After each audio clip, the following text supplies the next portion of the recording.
everyone, Miss Spear here. I am one of the reading specialists over at Kearsarge Regional Elementary School here in New London, and I know we are just getting started with a new adventure in reading this month. We are officially beginning our One Book, One School program, and we're inviting not just all of our family and friends and community members to read along with us, but even our animal friends too. So today I'm here with my two mini donkeys, Milo, who's right here with a little bit of the darker color here, and Ollie, who's busy showing his other side to the camera right now. Come here, Ollie. Say hi. And this is Oliver.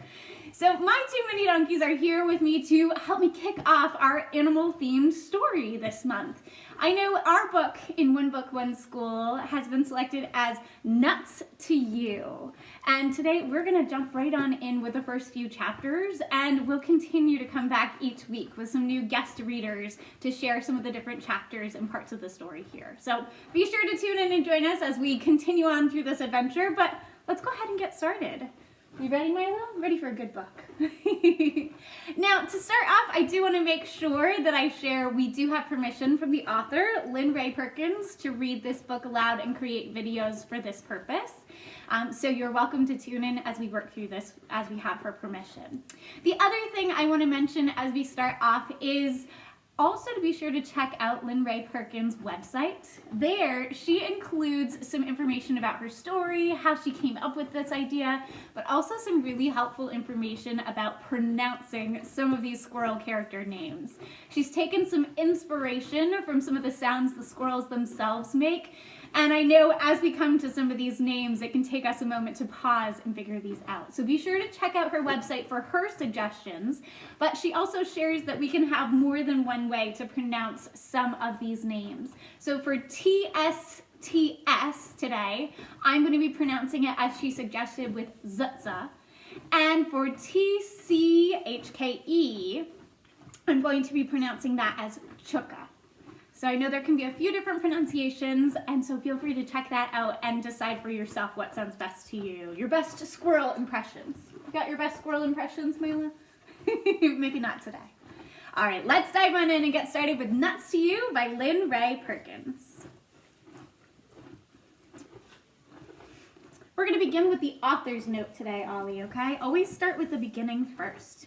He's ready to read. One mild day in early November, I took my lunch down to the Water Wheel Park. I had been scribbling away on a project, so it was mid-afternoon by the time I got there. As I sat down on the bench, a few kids wandered through the park on their way home from school.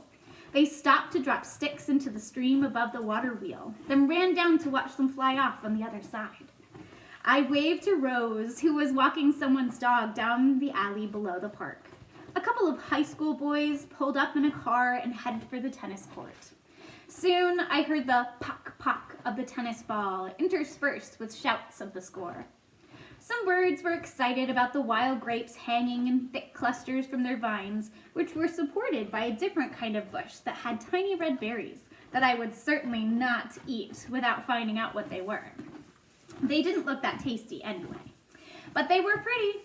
Squirrels raced to and fro the way that squirrels do.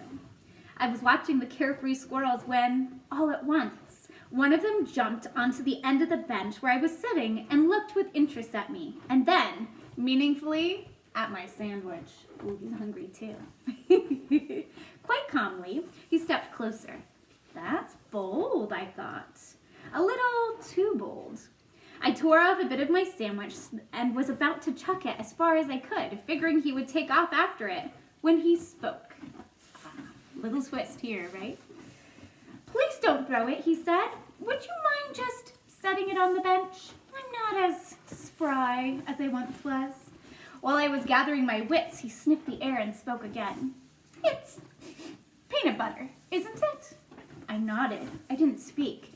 I've not reached the point of talking to squirrels, I thought to myself. Not yet. But I did set the piece of sandwich down on the bench between us. The squirrel took it up and nibbled it. He closed his eyes, as if savoring the taste. I love this stuff, he said. I love the taste of it, and the chunks. I'm glad it's the chunky kind. Such a good little helper as I read this story. He closed his eyes as if savoring the taste. You speak, I said, human, English. Are you sure you're not speaking squirrel, he asked. Straight-faced, deadpan. And then he laughed. Yes, he said, yes I do. I'm an old squirrel, and I have lived for many years in the vicinity of humans. We have shared homes. One picks things up. Habits, language. He took another nibble. What I love most about peanut butter, he said, is how it transports me to my youth. The first taste always takes me back to the very first time I had it. For an instant, I am young again, and strong, and probably foolish. He bit, he chewed, and swallowed. It was just after a great adventure, he said, that made it taste even better. It always does, don't you find? Oh yes, I said, always. I tried to think whether I had ever had a great adventure. I decided that I had. It's all about how you look at it. I took a bite off my sandwich and tore off another piece for the squirrel. Still working on the first bit, he nodded his thanks. It was just this time of year, too, he said. He seemed to want to talk about it. I glanced around the park. Everyone had gone. No kids, no dogs or dog walkers, no high school boys playing tennis, no birds, no squirrels, except for this one, no donkeys. So what happened, I asked. What was your great adventure? He cleared his throat. Amid the thick and intertwined boughs, among the limbs, branches, and leafy twigs of our grove, he began. The buzz paths ran. Wow, how's that for an introduction? He said this as if he had said it many times before. He spoke formally, almost as if he were reciting a poem. Actually, he said then, in his normal voice, I think it starts with the wolf this time. Now, there's a little asterisk, a little star or snowflake, and I go down to the bottom of the page. It says the fact that I am referring to his normal voice when talking about a squirrel should tell you something. But what can I say? It happened. Ooh.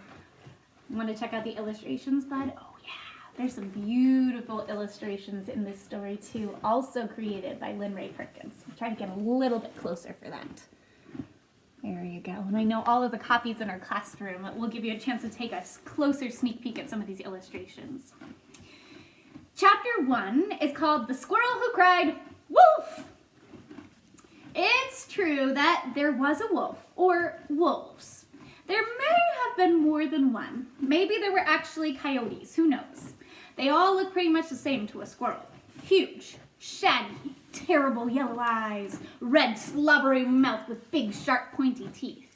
And it's true, if you're a squirrel on the ground and a wolf or coyote strolls into the neighborhood, running up a tree is the best plan. No one's going to argue with that. The problem was the squirrel called Jip. Now, before I go on, here in the illustration, there's actually an asterisk too. It says, everything is relative, and to a wolf's relative, she or he is super nice. The problem was the squirrel called Jip. He kept yelling, wolf, just to see everybody run. He had been doing it all day. He thought it was funny, and a little bit, it made him feel important. But most of the time, no one listened or paid any attention to him. But when he shouted, wolf! Up the trees they all went. Except for Jed. Jip looked at him annoyed. Wolf! He shouted again, but Jed stayed put. He was busy. He had nuts to bury. Very busy, just like you, Ollie. And I'll continue in a moment, but if you're wondering what the noise is behind me, dear little Milo has his little ball filled with treats back there. Tossing it around, huh? If it gets too distracting, we'll set it aside. But everybody loves a good snack while you enjoy a story, right? Right, Milo? So, wolf, he shouted again, but Jed stayed put. He was busy. He had nuts to bury. Winter was coming. The first frost was long gone, and the air felt cooler with each passing day. Leaves were falling into crispy yellow piles on the ground. Any day now, there would be snow. Just a little at first, and then mountains of it. A lot like what we've had recently. Wolf, wolf, wolf, Jed said irritably. Is that the only word he knows? Jed did look around to see if there was a wolf, because he was irritated, but you just never know. Sure enough, no wolf in sight. He shook his head and went back to his work, muttering and nattering. Wolf! Shrieked Jip. Wolf, wolf, wolf, Jed muttered. There is no wolf! And then the foolish Jip saw something. Not a wolf, but something very real, something dangerous. In his fright, he blurted out the first word that popped into his head, the one he had been saying all day. Wolf? Muttering and digging, Jed did not notice until the very last instant how the air above him had suddenly gone still and silent. Dun, dun, dun. Don't be scared, Ollie. Don't be scared. Oh, he said in surprise as a set of talons. Now, there's a lot of good vocabulary words in this book, but don't forget to use the pictures for clues. A set of talons. Uh-oh. Oops, sorry, I looked away and lost my spot. Hang on 1 second. Oh, he said in surprise as a set of talons tightened around him and lifted him up, up, up, past every whirl of branches, up above the treetops into the vast reaches of sky. Cold air rushed over his face, forced his eyes to squeeze shut. Every muscle in his body tensed up. He may have even peed a little bit. Who wouldn't? All four of his paws curled and clenched. His mind raced. A mighty wave of fear rolled in and filled him up. And somehow, even through the roaring of the fear and the rushing of the air, he could hear a small voice inside him saying, "This is it then." Jip watched the fearsome bird swoop down, snatch his cousin Jed, and swoop back up. "Hawk!" he said, correcting himself. "I should have cried hawk!" So he did it now. "Hawk!" he cried. "Hawk! Hawk!" It's quite a beginning, right? And now, Ollie likes to take a sneak peek at the pictures. Hang on just a second. Are you ready? Okay, here's the picture for you. Uh-oh. Chapter 2, Up in the Air. There was Jed dangling inside the hawk's clenched talons high above the earth, and yet the little voice inside him told Jed to give up, to let go of his life. Another little voice said, "No, I don't think so." He opened his eyes. He had to tilt his face downward to do it. The world whizzing by was so far below. Jed was used to heights, being a squirrel and a leaper, but he didn't usually look down much. He had never looked down from this far up, and he felt a little bit queasy. Ugh. Were those treetops or small bushes? He was tempted again to give up. The situation did seem hopeless. Could it be any more hopeless? Actually, amazingly, yes. He realized that it could. He could have been pierced by the talons or torn asunder. But Jed couldn't help noticing that while he was in a death grip and terrified, he seemed to be intact, in one piece, unpierced. This went against everything he had been taught about hawk snatchings. So he did a quick inspection of himself to be sure. Yes, got to double check, right, Milo? It was easy to tell that his heart was still beating. It was drumming as loud and as fast as a grouse in springtime. He wiggled his fingers and toes, all there, his tail, and it moved. He couldn't see it, but he could feel it. So there is hope, he said to himself, but don't be dazzled. You are definitely in a fix. Pay attention. Use your knowledge of the enemy. A note. Enemy is a strong word. It might be sporting to say adversary or the other team. Sometimes the thing to do is to invite your adversary for cake and lemonade and see if they can become your friend. It can save a whole lot of grief later on. But when you are Team Squirrel and the other team is Team Hawk, this is not a good idea because as far as the hawk is concerned, you are the cake. And also the lemonade. When a hawk says, "I love squirrels," it says it in a way humans might say, "I love potato chips." What do I know about our friend, the hawk? Jed mused. Ooh, another asterisk. Let's look down at the bottom. If someone, your teacher maybe, ever asks what irony or being ironic means, you can say it's when a squirrel says, "Our friend, the hawk," and you will be right. Jed mused as though he was carried through the air at fur-flattening speed. I mean, what do I really know? Because squirrels have a lot of ideas about hawks that are not always accurate. Like, all hawks are strong and powerful, but not very bright. Which is something we like to think about creatures who are stronger than we are. Or hawks are slobs. Or hawks can't smell. That one is actually true. They don't have a good sense of smell. Speaking of which, Jed observed that the hawk itself was very smelly. But he did not see how that information could be useful right now. They do have sharp eyesight, of course. Everyone knows that. Hawk eye. Eyes like a hawk. But what else? Jed felt that there was something in the back of his brain, on the tip of his tongue. He was usually a cool customer, but he was flustered by this predicament. Think, think, think, he said to himself. All he could think of was mice. Hawks like to eat mice. That was one thing he knew for sure. An idea formed in his mind. It was a lame idea, but the only one he had. Mice! He squeaked. What? Said the hawk. What did you say? Talons tightened, then loosened. Not enough, though. Nothing, Jed squeaked, making his voice sound frightened this time, which wasn't hard. Then, in what he had hoped was a different voice, he called out, The field is full of mice today. He didn't know if there was mice in the field or not, but most fields have mice. Mice are everywhere. Aren't they, Milo? Mice everywhere? Milo's getting his close-up. Say hi, buddy. Anyway, that wasn't the point. It was a tactic, a trick. For an instant, the hawk, scanning for mice, eased his grip ever so slightly. And in that instant, Jed relaxed his muscles. It was a technique from the ancient squirrel defensive martial arts of high tree. Not well known because it doesn't work most of the time, because it's so hard to do when your situation is not relaxing. But Jed concentrated and completely relaxed his muscles, like the great Houdini escaping a straitjacket, and he slipped like water. Well, thick water, or perhaps like a non-Newtonian fluid. Look it up on YouTube, the author says. Just make sure you have parent permission. But Jed concentrated and completely relaxed his muscles like the great Houdini escaping a straitjacket, and he slipped like water through the distracted hawk's talons.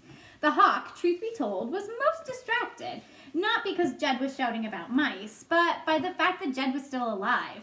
Food was supposed to be limp at this point. This food was not limp, and when it started speaking, it gave him the heebie-jeebies. He lost his focus just for a moment. Here's a picture of the situation coming. Get ready. There's a lot of action about to come. In any case, Jed slipped from the hawk's grasp and plummeted through the air to the earth, or almost to earth. At the last possible moment, a porcupine walked beneath him. Followed by a curious dog, Jed bounced off the dog, who was headed for some serious trouble, and landed in a pile of autumn leaves. Do we feel sorry for the hawk who has just lost his supper? What do you think, Oliver? Yes, a little. This is what is called a hard truth, but we feel sorrier for whoever became his supper. That is a harder truth. As for Jed, he had landed in something soft, but not before bumping his noggin on the dog. He lay unconscious with the fragrant pile of drying leaves. P.S. We do also feel sorry for the dog because porcupine needles hurt like no other thing, but that is a different story. Chapter 3. Meanwhile, back at the Grove. Now, here's where we come to our TSTS characters. So I'll be pronouncing that as Zutza. Zutza watched in disbelief as Jed was snatched up by the hawk. Through a thin thicket of raspberry cane, she saw a blur of brown and white feathers, the all-too-clear, scaly bands of the powerful yellow talons as they curled around Jed's middle. She saw the surprise in her friend's eyes as his paws were lifted from the earth. She stared at the empty space where Jed had just been, and for a moment, Zutza was frozen. No, she thought. No, not Jed. She shook her head slightly. She shook it again, just like Milo's shaking his ball right now. She shook it again, and this time, the moment freed her. She shot out of the thicket. She raced to the top of the nearest tree, out to the precarious tip of the limb that had lost its leaves. From there, she could see her dear friend being carried swiftly, so swiftly, away. His form was a silhouette, a small shape with a long tail suspended, below the larger hawk shape. Her heart began to fill with sorrow. Tears pooled in her eyes. But wait, what now? Were tears blurring her vision, or was that small form separating from the hawk shape?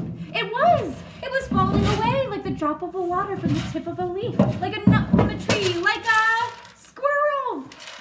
And if her eyes were not fooling her, the form did not fall like a limp, lifeless squirrel. It seemed to stretch out and then curl up tight.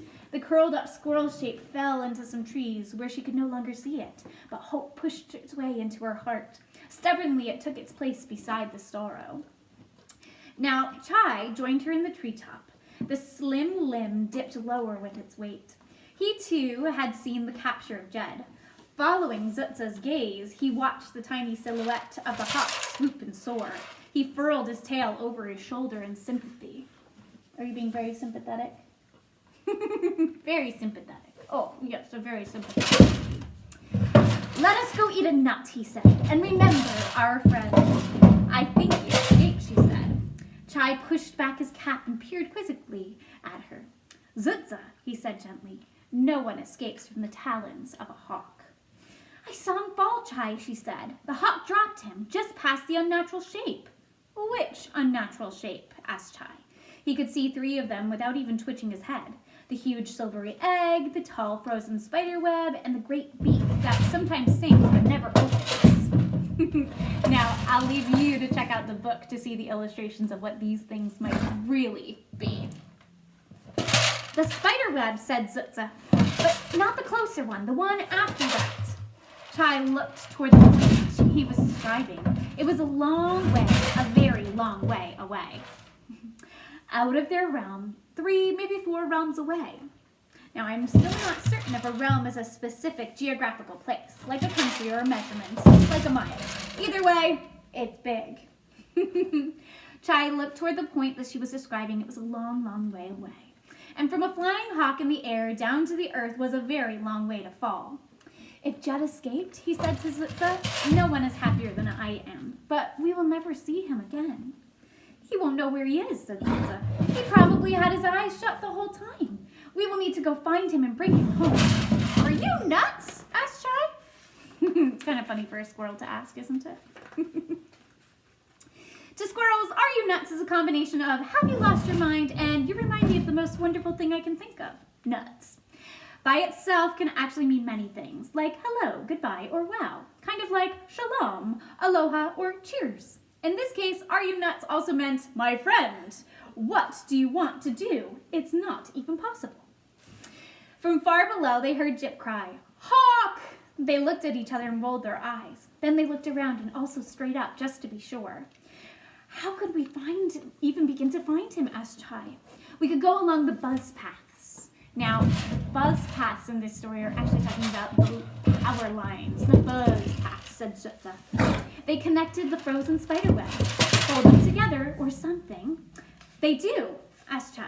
How do you know? I went to the first one once, kind of by accident, said Zutza. They're attached. The buzz paths and the spider webs. Oh, said Chai. I didn't know that. Probably have already guessed that the buzz paths are actually utility wires, and frozen spider webs are towers that hold them in the air. In this part of the forest, the trees had grown up around the buzz paths in a friendly, welcoming way. But their grove or neighborhood was midway between the spider webs, and Chai had never set foot on one. So the buzz path should take us right to him, said Zutza. We just have to count to the 3rd spider web. Chai studied his friend's face. He could see that she meant to go. He immediately felt as though he should go with her. Jed was his best friend, too, and 2 heads are better than 1, the buddy system. But he had never done anything like it. He had never traveled so far from the grove. Plus, it seemed to Chai that even if Jed had survived the fall, he would not have stayed put. He would have gone searching for food, shelter, or whatnot, scattered. He's not going to just sit there waiting for us, he said. That's why we have to go right away, said Zutza. Now, are you coming? I'm coming, said Chai. But he said it to thin air. Zutza was already on her way, dropping from branch to branch. I'm coming, he yelled down after her. Wait! Come on then, she called back over her shoulder, her voice already dimming with distance, muffled by the lace fingers of the trees. Chai glanced down into the grove. Everyone was running around, back to normal. Chai loved everyone running around. He loved normal. Bye all, he said fondly, although no one could hear him. There was no time for real goodbyes. We'll be back, he said. I hope. He found a drop of sap and dabbed it under an acorn beret to keep it in place. He checked to see that the sprig of goldenrod was still affixed to the hat at the donkey ankle. Then he stepped off the branch, looking to the spot where he would land. Step and land. Step and land. That's all travel was. Though in some running and a change of scenery, no big deal, right? And so, off he went. off they went together. All right, now we have one chapter left for our video today. I'm just going to take my friend's little toy and set it aside for right now so you can hear it a little better as we read. One little jolly ball tucked away. Off it goes. All right, now our friends will be able to hear a little better. Thank you though, Milo. We'll bring it back after. Chapter 4, The Squirrels They Left Behind. Let us eat a nut, said Chubby, and remember our friends. The community of squirrels stood gathered around the feather that fell when the hawk had snatched Jed. Jed's family, still in shock, huddled in a silent, sorrowful knot. Charette and Zach sang a soft, beautiful song about seasons and the cycle of life and how everyone and everything was part of it. They skipped over the verse about hawks. No one minded. No one wanted to hear lofty words about hawk today. Jib opened his mouth to tell how he had warned Jed, but Jed did not listen. Before he could speak, Dottie elbowed him in the ribs. Shh, she whispered fiercely. Now is not the time. Jutta spoke of how they would all miss Jed's common sense and his great kindness. It was a brief but heartfelt ceremony. The squirrels dispersed, leaving the feather there as a remembrance of Jed, as well as a reminder of hawks. Chubby and Jutta, the elders, were the last to leave the circle. Jed had been one of their favorites among the younger set, as well as their son's best friend. Where was Chai? Asked Chubby. And where was Sitsa? I don't know, said Jutta. That's very strange that they didn't come. Very strange. And we leave off with chapter 5, and our next guest reader is going to pick up there for the next video. Today, I'll leave you with that. Be thinking of these characters, be noticing the world around you. Look for inspiration for some of your own stories from the nature or things happening here, there, and everywhere around you. We'll pick up where we left off. We'll continue with the next part of our story in the next video. Until next time, happy reading, everybody. And say bye. Ollie's going to keep reading ahead. I'll try to make sure he doesn't give away anything. Bye, everybody.